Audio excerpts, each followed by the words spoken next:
भागलपुर गांव में पति पत्नी पीलू और बबलू किसानी करते थे। वो लोग बहुत ईमानदार थे और कम आमदनी में भी गुजर बसर कर रहे थे। बबलू खेत में पुराने कुएं से पानी निकालता था और पूरे खेत में सिंचाई करता था, लेकिन खेत में मेहनत करने के बाद भी उनके खेत में फसल नहीं होती थी। वो लोग बहुत तरह की फसल उगाने की कोशिश करते हैं, लेकिन एक भी फसल नहीं उगती है। सुनिए जी, खेत में कोई भी फसल नहीं उगती है। हमारे ऊपर बहुत कर्ज है, लोग पैसे मांगने आते रहते हैं। मैं सोच रही थी कि मैं कहीं पर मजदूरी करने लगती हूँ, क्या किसी के घर में काम करने लगती हूँ। कम से कम घर में खाना खाने लायक पैसा तो आएगा। इस खेत में कितनी ही काम करो, बेकार है। अरे नहीं पीलू, मैं इस खेत को नहीं छोड़ सकता हूँ। मेरे दादाजी ने और मेरे पिताजी ने ये खेत मुझे दिए हैं। मैं इस खेत में अगर किसानी बंद कर दूंगा तो अपने पूर्वजों को क्या मुंह दिखाऊंगा। और वैसे भी मैं एक किसान हूँ, ऐसे मजदूरी नहीं कर सकता।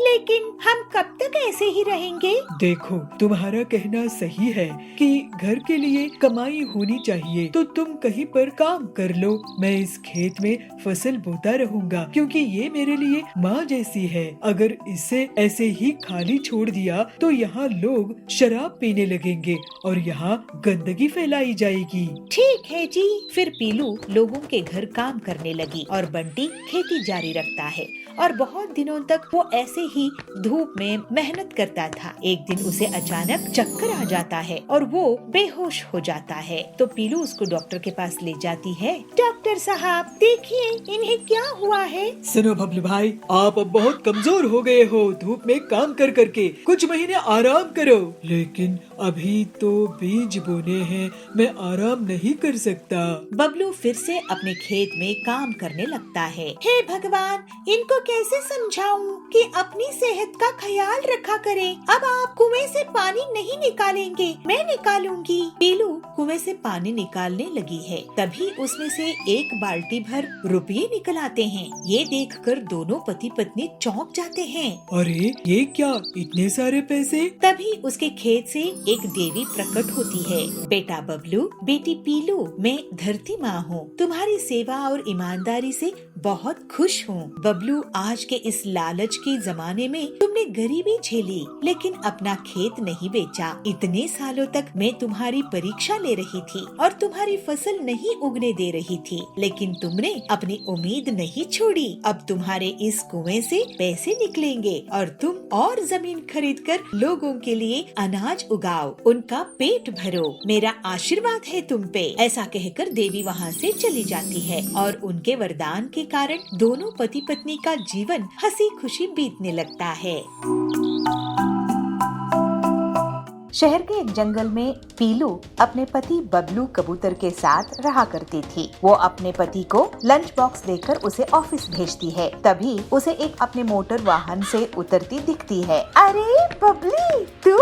अरे पीलू, तू यहाँ कैसे? बबली, मैं और मेरे पति इस घोंसले में किराए से रहने के लिए आए हैं। अच्छा चल, मैं अब घर के अंदर चलती हूँ। मुझे इतनी देर धूप में रहने की आदत नहीं है, मैं तो एसी में ही रहती हूँ। अच्छा, लेकिन स्कूल में तो तू हमेशा बाहर धूप में ही खेला करती थी। स्कूल की बात अलग थी, अब मैं अमीर घर में शादी होके आई हूँ, मुझे धूप बिल्कुल सूट नहीं करती है। दूसरे दिन पीलू बबली के घर अचार लेकर जाती है। बबली, ये देख, मैं तेरे लिए आम का अचार लेकर आई हूँ। इसे मेरी सास ने बनाया है, वो भी घर में। अरे, ये ऑयली अचार मैं नहीं खाती हूँ पीलू, ये सब गांव में चलता होगा, मेरे यहाँ नहीं। इसे तू वापस ले जा। पीलू उदास होकर कहती है। ओहो बबली, तेरी लाइफस्टाइल तो बहुत बदल गई है। चल ठीक है, मैं अब चलती हूँ। ऐसे कहकर पीलू वापस अपने घर चली जाती है। ऐसे ही कुछ दिनों बाद करवा चौथ का त्योहार आता है। पीलू अपने पति से कहती है, बबलू जी, मैं ये साड़ी करवा चौथ पे पहनूं तो कैसी लगेगी? पीलू, तुम भी क्या सोचती होगी कि कैसा पति मिला है, किराए के घर में रखा है, नई साड़ी भी नहीं दिला सकता। लेकिन क्या करूं, मेरी तनख्वाह इतनी कम है कि महीना पूरा होने के पहले ही सारा पैसा खत्म हो जाता है। काश इस त्योहार में मैं तुम्हें कम से कम एक अच्छी साड़ी दिला पाता। बबलू जी, आपका प्यार ही मेरे लिए असली दौलत है। आप चिंता मत करो, सब ठीक हो जाएगा। तुम सच में बहुत अच्छी हो पीलू। ये लो 1000 रुपए और इससे करवा चौथ का सामान ले आना। ठीक है जी, मैं पूजा का सामान ले आऊंगी। शाम में पीलू के घर बबली आती है। पीलू, आज करवा चौथ मनाने के लिए सभी बंगलों में आ रही है, तो भी आ जाना। मेरे बंगलों की छत से चांद साफ साफ दिखता है। तुम लोगों की छोटे छोटे घोंसलों में शायद वो सही से निकलेगा नहीं, फिर तुम लोग भूखी रह जाओगी। अगर सब आ रही है तो मैं भी आ जाऊंगी बबली।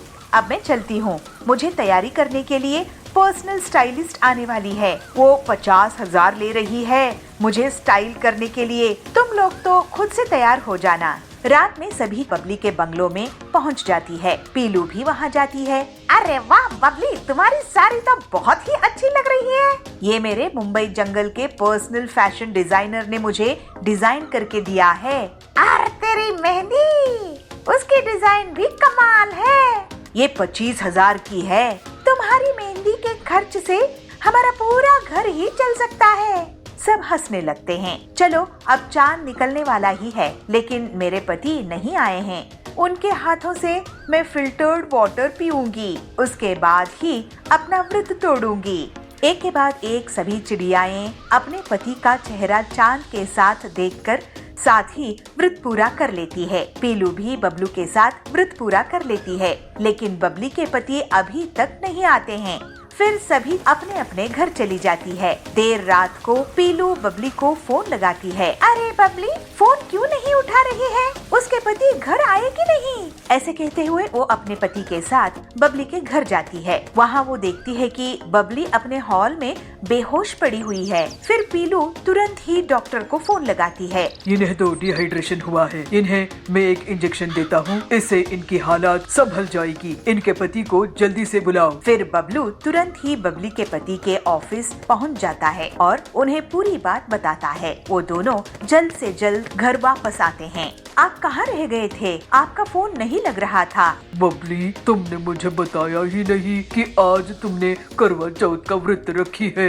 चलो अब जल्दी से अपना व्रत पूरा कर लो। फिर पीलू की मदद से बबली अपना व्रत पूरा कर लेती है। बबली, तुमने भाई साहब को व्रत के बारे में क्यों नहीं बताया? मैं फैशन और मेकअप में इतना ध्यान ही नहीं दी कि मुझे इन्हें बताना था, याद ही नहीं रहा। पीलू, तुम्हारी सादगी से मैं सीखूंगी कि इतने कम पैसों में भी कैसे अच्छे से रहते हैं। अब मैं अपनी दौलत के लिए इतनी घमंडी नहीं रहूंगी। उसके बाद से बबली सुधर जाती है और सादगी से अपना जीवन बिताने लगती है। हीरापुर गांव के जंगल में कड़क सेठ बहुत ही अमीर, लालची और धोखेबाज सेठ था। उसके बेहिसाब संपत्ति थी। पेट्रोल पंप, फिल्म थिएटर, गाड़ियों का कारोबार, सोने हीरे की दुकानें वगैरह थी। कड़क जल्द ही एक मॉल भी शुरू कर देता है। पीलू उसी गांव में एक छोटी सी किराना दुकान चलाती थी, लेकिन आजकल उसकी दुकान में भीड़ नहीं रहती थी। वो काफी परेशान रहने लगी। उसी समय टिल्लू आता है। पेला दे दे, एक कोल्ड ड्रिंक देना था। तो पीलू कहती है, ये लो कोल्ड ड्रिंक। टिल्लू भैया, आजकल ज्यादा लोग मेरी दुकान में आते नहीं हैं। क्या तुम बता सकते हो ऐसा क्यों है? तो टिल्लू कहता है, हाँ, आजकल क्या है ना, सभी चीज ऑनलाइन ही मिल जाती है। माचिस से लेकर कार तक सब कुछ ऑनलाइन इंटरनेट में मिल जाता है। और देखो, एक डिलीवरी बॉय जा रहा है। तो पीलू कहती है, अच्छा, तो ये लोग हैं जो सामान डिलीवर करते हैं ऑनलाइन कंपनियों के लिए, लेकिन इसमें हम छोटे दुकानदारों का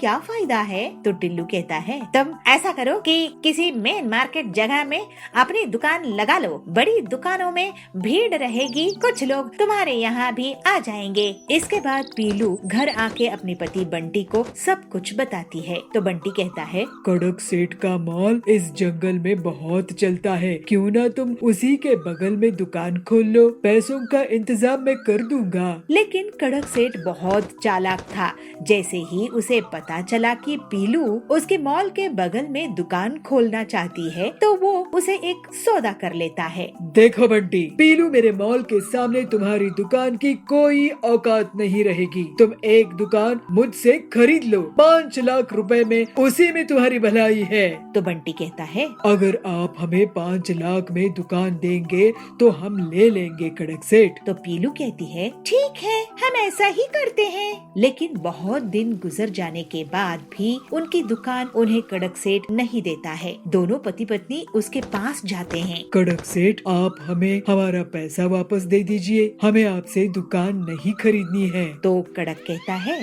ठीक है, ये लो 1 लाख रुपए। पीलू कहती है, लेकिन हमने आपको 5 लाख दिए थे ना।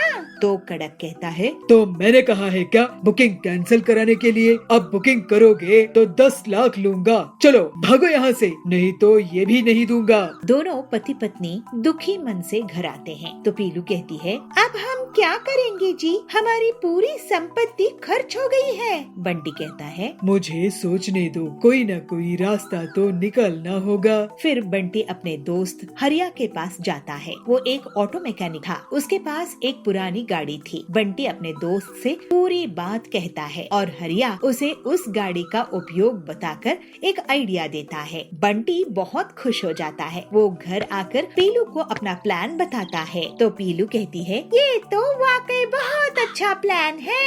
अगले दिन बंटी गाड़ी में पूरी किराना दुकान सजा कर निकलता है। लोग बड़ी हैरानी के साथ उसे देखते हैं। तभी जाबाज कहता है, अरे ऐसे सुपरमार्केट तो मैंने पहले कभी नहीं देखा।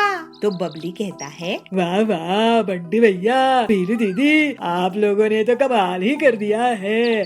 अब से मैं आपके इस गाड़ी सुपर बाजार से ही सामान खरीदूंगा। तो बंटी कहता है, ये गाड़ी सुपर बाजार पूरे जंगल वालों के लिए सबसे सस्ती दुकान है। मॉल भूल आओ, वहाँ का महंगा सामान भूल जाओ। यहाँ गाड़ी सुपर बाजार से किफायती कीमत में सामान खरीदो। हमारी गाड़ी बाजार आपके पास एक फोन कॉल में खुद ही चल कर आएगी, आपको ऑनलाइन ऑर्डर करने की परेशानी से बचाएगी और मॉल जाने की तकलीफ से भी आपको छुट्टी मिलेगी। इस तरह से बंटी और पीलू अपना गाड़ी सुपर बाजार चलाने लगते हैं और जंगल के पक्षी उनको बुला बुलाकर उन्हीं के यहाँ सामान खरीदने लगते हैं। जल्द ही कड़क का महंगा मॉल बुरी तरह से नुकसान में चला जाता है और जो उसने बैंक लोन लिया था वो नहीं चुका पाता है। इस वजह से उसे जेल हो जाती है। फिर पीलू और बबलू हंसी खुशी अपना जीवन बिताने लगते हैं। नैनपुर गांव के जंगल में पीलू की एक छोटी सी बेकरी की दुकान थी। उसके हाथ के जाम, पिज्जा, बर्गर लोगों को बहुत पसंद आते थे और उसके यहाँ हमेशा भीड़ लगी रहती थी। पीलू की बहुत तारीफ होती थी। वहीं पर उसकी दुकान के सामने जाबाज की भी बेकरी थी। वो पीलू से बहुत जलता था। एक दिन वो नया साल शुरू होने के पहले अपनी दुकान में केमिकल से बने अलग अलग फ्लेवर्स के बड़े बड़े पिज्जा, बर्गर बेचना शुरू कर देता है। बड़ा साइज होने की वजह से लोग वहीं जाते थे, लेकिन उसका स्वाद उन्हें अच्छा नहीं लगता था। इससे पीलू की दुकान में अब लोग कम जाने लगे। ऐसे ही एक दिन ब्रेड सप्लाई करने वाला बबलू पीलू के पास पहुंचता है। पीलू बहन, क्या बात है, आप आजकल पिज्जा, बर्गर, ब्रेड्स का ऑर्डर नहीं कर रही हो? नया साल आने वाला है, अब तो लोग ज्यादा डिमांड करेंगे। क्या बताऊं बबलू भाई, उस कालू के कारण मुझे बहुत नुकसान हो रहा है। मैं तो दुकान बंद करने की सोच रही हूँ। अरे ऐसे अपशगुन बातें मत करो बहन, ऐसे हार मत मानो। तुमने बहुत मेहनत से दुकान बनाई है। लेकिन भाई साहब, आप तो अच्छे से जानते हो मुझे बहुत नुकसान हो चुका है। अब मैं और नुकसान नहीं ले सकती। नया साल में सब खुशियाँ मनाएंगे, लेकिन मेरी दुकान बंद हो जाएगी। मैं उधार लेकर दुकान नहीं चलाऊंगी। तुम फिक्र मत करो पीलू बहन, मैं तुम्हारे लिए रास्ता निकालता हूँ। मेरे जीजा जी अफ्रीका के जंगल में फ्रूट्स का काम करते हैं। मैं तुम्हारे लिए वहाँ से अनोखे फ्रूट्स मंगवाऊंगा। तुम्हारे हाथों में तो वैसे भी जाम बनाने का जादू है, बाजार में पहचान है। तुम जाम में जरूरी विटामिन होते हैं कहकर बेच देना। काम कम दाम में लोग बहुत खरीदेंगे, इससे उनका भी फायदा होगा क्योंकि वो केमिकल से बना हुआ जाम नहीं होगा। बस फिर क्या, तुम उससे खूब मुनाफा कमाना। वाह बबलू, नए साल में नया काम, नया जाम, मजा आएगा। अगर अफ्रीका से फल आए तो। पीलू तैयार हो गई और फिर बबलू उसको अफ्रीका के इम्पोर्टेड फल लाकर देता है, जिसे पीलू शाम में कम पिज्जा बर्गर बनाती है और उसे अपनी सहेली की बेटे टिल्लू को टेस्ट कराती है। बेटा, ये नए जाम पिज्जा बर्गर है, तुम जरा इसे टेस्ट करके तो बताओ कि ये कैसे बने हैं। तो टिल्लू कहता है, वाह आंटी, ये तो बहुत टेस्टी है, मैंने तो ऐसे कभी नहीं खाए। और फिर नए साल में पीलू अपनी बेकरी में जाम पिज्जा बर्गर्स बेचने लगती है। उसकी बेकरी में नए साल में नए फ्लेवर लेने के लिए बच्चों की भीड़ इकट्ठा हो जाती है और जल्दी ही पूरे जाम पिज्जा बर्गर बिक जाते हैं। इसके बाद से वो लगातार बबलू से अफ्रीका के फ्रूट्स मंगवाने लगती है। पीलू अपने जाम पिज्जा बर्गर्स को बहुत कम दाम में बेचती थी और वो केमिकल के भी नहीं थे। इसकी वजह से जाबाज की बेकरी अब ठप पड़ने लगी। पीलू के जाम पिज्जा बर्गर्स को अब बड़े बड़े ऑर्डर्स मिलने लगे और वो बहुत अमीर हो गई। लोग उसके जाम पिज्जा बर्गर को नए साल की बड़ी बड़ी पार्टी में ऑर्डर करने लगे, लेकिन पीलू ने उसके दाम नहीं बढ़ाए। इस वजह से गरीब लोग भी उसके जाम पिज्जा बर्गर को खा सकते थे। फिर पीलू अपना जीवन हंसी खुशी बिताने लगी। ये दीदी, मुझे छोड़ दो, मैं पानी के बाहर मर जाऊंगी, मुझे छोड़ दो। अरे ये क्या, एक मछली बात कर रही है, ऐसा कैसे हो सकता है? पीलू उस मछली को देखकर थोड़ी सी डर जाती है, लेकिन फिर उस पर चढ़ जाती है। जैसे ही पीलू मछली के ऊपर बैठती है, वो मछली अपने पंख फैलाकर उड़ने लगती है।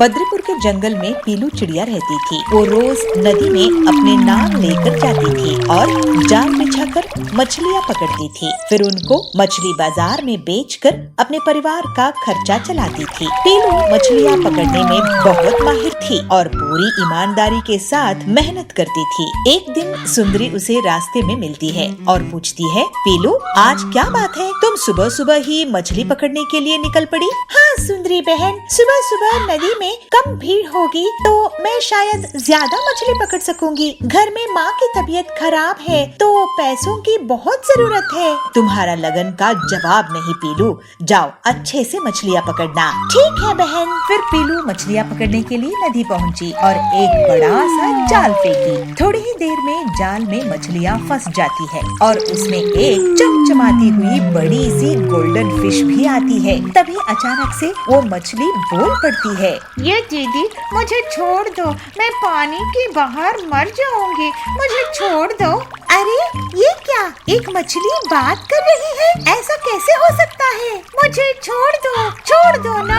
पीलू आश्चर्यचकित रहती है और सोचती है, मैं इस मछली से बहुत सारे पैसे कमा सकती हूँ, इतना कि मेरा पूरा कर्जा भी चुकता हो जाएगा, माँ का इलाज भी हो जाएगा और मैं नया घर भी खरीद सकूंगी। सुनो गोल्डन मछली, मैं तुम्हें अपने साथ गांव लेकर चलूंगी, वहाँ तुम गांव वालों से बात करोगी। नहीं, मुझे कहीं मत लेकर जाओ, मुझे नदी में ही रहने दो, यही मेरा घर है, मुझे बख्श दो। पीलू उस मछली की भावुकता देखकर खुद भी भावुक हो जाती है।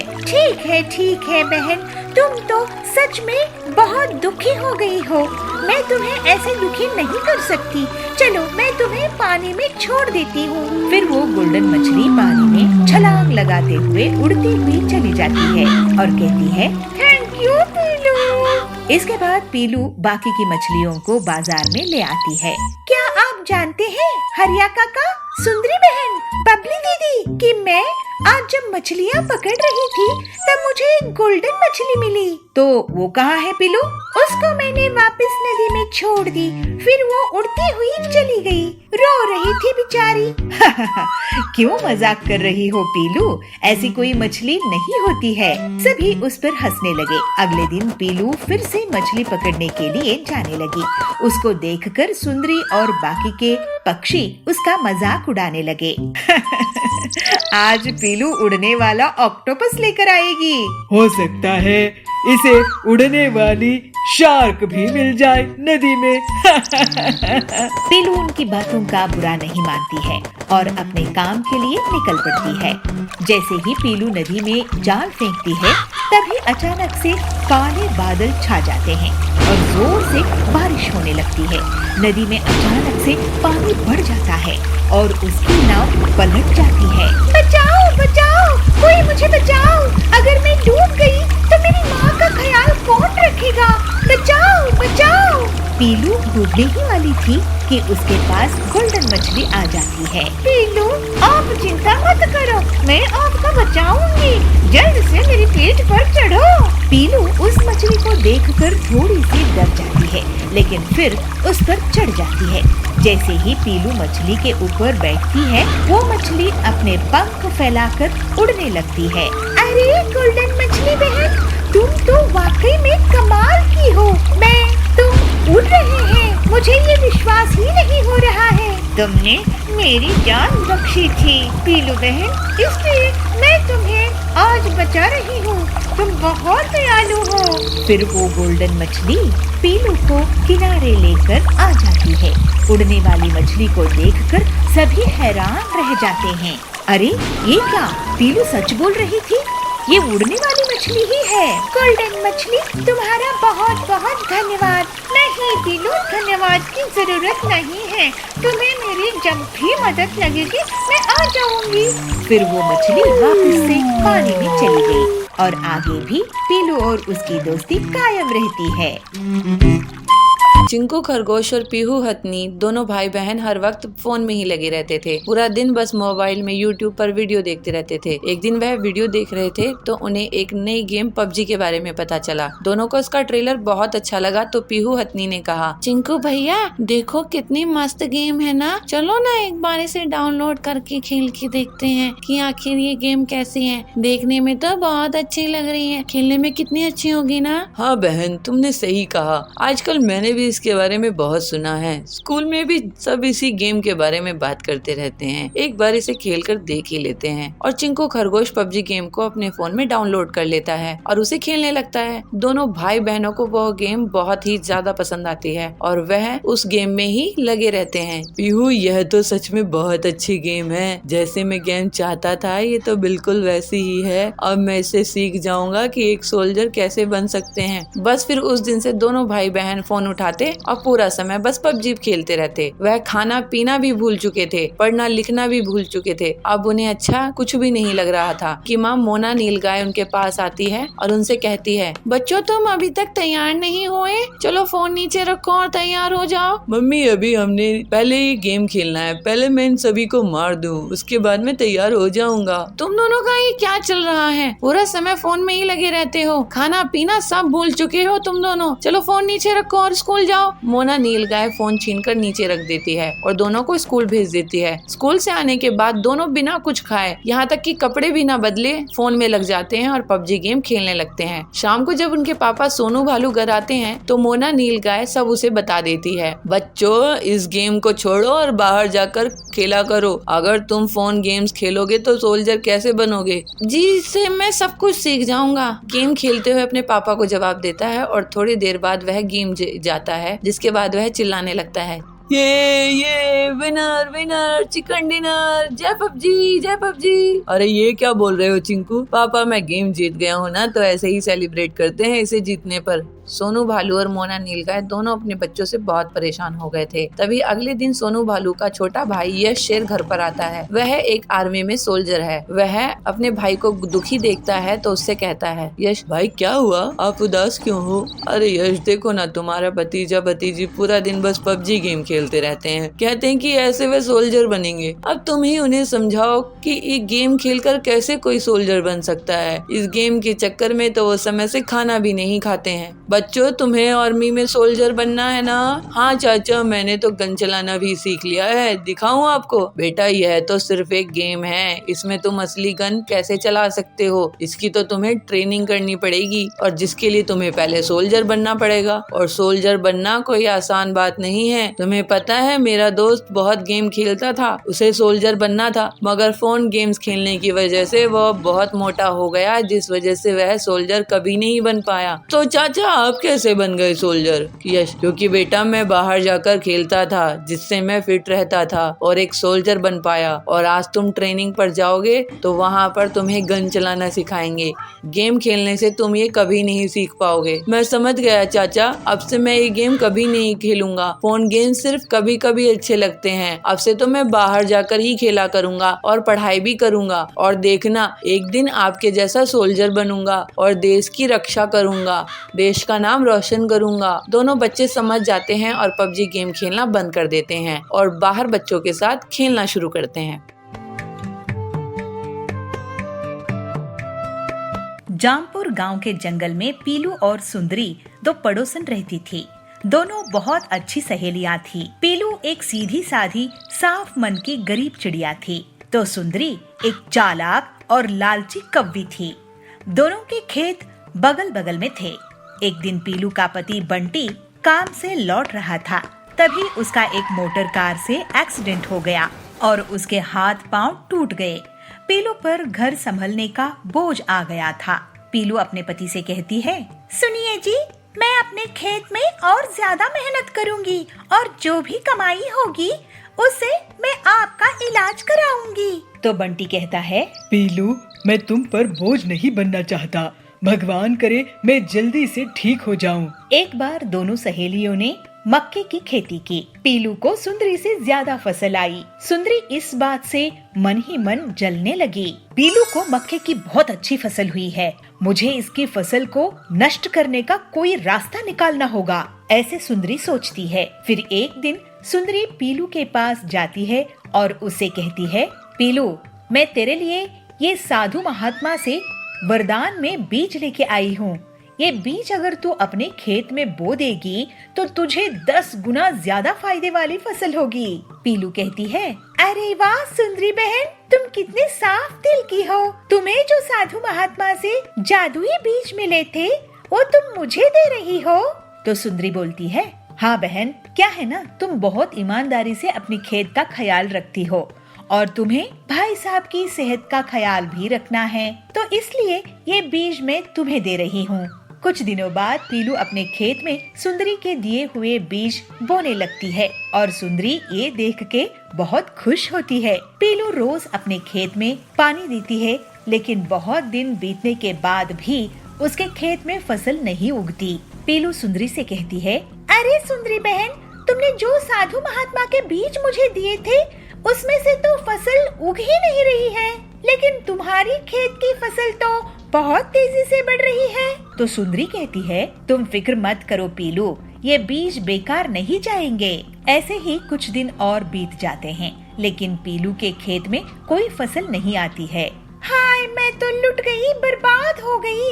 मुझ गरीब के खेत में इस बार कोई फसल नहीं होगी।